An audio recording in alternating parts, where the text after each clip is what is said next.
At rear bed cap, align drill guide and mark for bolt location. Then drill hole through bed cap only. On side closest to cab, remove bolt with fender grommet, grommets and retainer clips with cutting tool.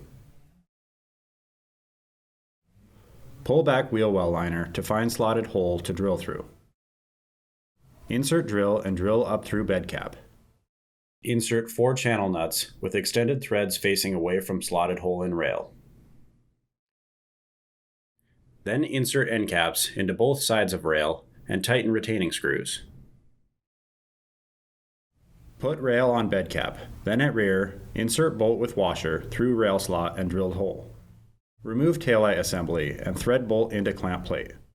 Ensure short side of clamp plate is towards cab side and the extended threads on clamp plate are towards box floor. At front, insert bolt through slot and rail and drilled hole, then thread bolt into clamp plate.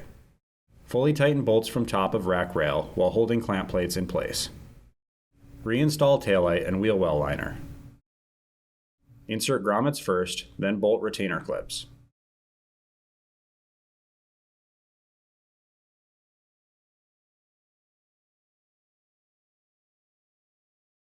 Repeat on opposite side. For remaining rack installation, refer to standard instructions.